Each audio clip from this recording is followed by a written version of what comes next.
दोस्तों मैंने देखा अमेज़न प्राइम पर द पिरामिड स्कीम। और इसका जो सबसे अच्छा डायलॉग है वो ऑब्वियसली इसके लास्ट एपिसोड में आता है, जब जो विलन है कैरेक्टर, मैं नहीं बताऊंगा कौन क्योंकि हल्का सा आपके लिए स्पॉइलर हो जाएगा। जो विलन का कैरेक्टर है वो परमवीर चीमा गोल्डी चौहान बने हैं। वो इसमें बहुत ही अच्छी एक्टिंग की है उन्होंने। उनके कैरेक्टर को बोलता है कि हरियाणवी एक्सेंट में कि जब औकात छोटी हो ना तो सपने भी छोटे ही देखने चाहिए, ऐसा कुछ डायलॉग है। और एक्चुअली यही वो वीकनेस या यही वो प्रॉब्लम है जिसके ऊपर ये पिरामिड स्कीम और मल्टी लेवल मार्केटिंग करने वाले कमीने लालची लोग दूसरे लोगों को उल्लू बना लेते हैं, उनका पैसा निकाल लेते हैं। क्योंकि कहीं ना कहीं जो लोग अपना पैसा लगाते हैं उनके अंदर ये लालच होता है कि 2 महीने में करोड़पति बन जाएं और 6 महीने में हेलीकॉप्टर खरीद लें। जो ये डायलॉग में है कि हमने कहा कि 2 महीने में मोटरसाइकिल आ जाएगी और तुमने मान लिया, 3 महीने में कार आ जाएगी, तुमने मान लिया। हमने कहा 6 महीने में हेलीकॉप्टर खरीद लोगे और तुमने मान लिया। तो ये एक कहानी है कि कैसे टिपिकल जो छोटे शहर होते हैं वहाँ पे जो मिडिल क्लास या लोअर मिडिल क्लास टाइप लोग होते हैं उनको अपने सपने पूरे करने में कितनी दिक्कत होती है।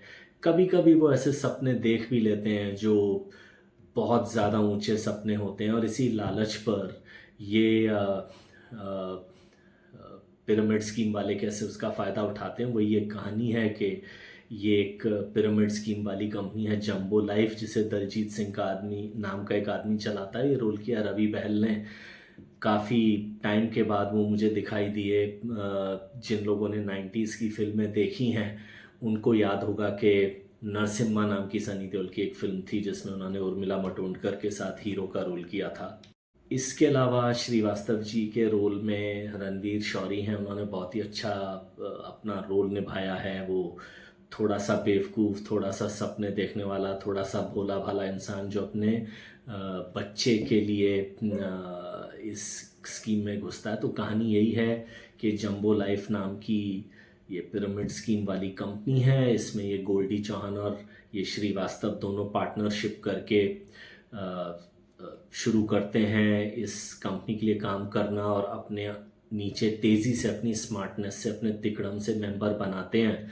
कैसे इनके आसपास के रिश्तेदार, कज़न, चचेरे ममेरे भाई, जो भी गांव वाले बस्ती वाले इनके साथ मेंबर बनते हैं, पैसा लगाते हैं, और कैसे सबके सब एक दिन अचानक फंसते हैं। जो कि होता ही है ऐसी कंपनियों के साथ कि वो लोग पैसा लेके भाग जाते हैं। और इस टाइप की कंपनियों में जो लोग ये ठगी करते हैं उनके अंदर अंतरात्मा नाम की चीज़ होती नहीं, उनको पैसा बनाना होता है बस। तो उनको इस बात की कोई शर्म नहीं है। लेकिन ये जो आखिरी एपिसोड है उसमें जिन लोगों ने ओवर कॉन्फिडेंट होकर दूसरों से पैसे लगवाए वो कैसे बीच में फंसते हैं ये दिखाया गया है। और बहुत ही भयानक ढंग से ये भी दिखाया गया है कि कैसे सिस्टम भी अक्सर ऐसे ही ठग लोगों के साथ जुड़ा हुआ होता है, और उल्टा जो लोग किसी तरह से अपना पैसा निकालने की कोशिश अगर करते भी हैं तो उनको कैसे तंग कर देता है। और कुछ बहुत ही दर्दनाक चीज़ें हो जाती हैं उन लोगों के साथ जो ये स्कीम में शामिल होते हैं। श्रीवास्तव के साथ एक बहुत ट्रैजिक टाइप इंसिडेंट हो जाती है। तो ये सारा दिखाया है इसमें।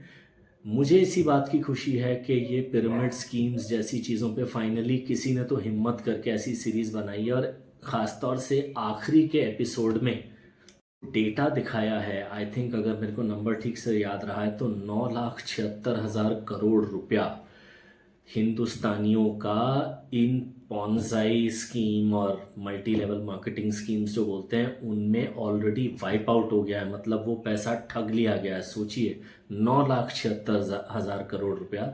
तो और बाद में एक हल्का सा एक गाना भी आता है कि अपने लालच को कंट्रोल कर लो भाई, इन ठगों से बचने का वही तरीका है। तो क्योंकि जो ठग हैं वो तो ठग ही रहेंगे, उनकी अंतरात्मा क्या ही बदलेगी। But all in all performances में बहुत ही अच्छी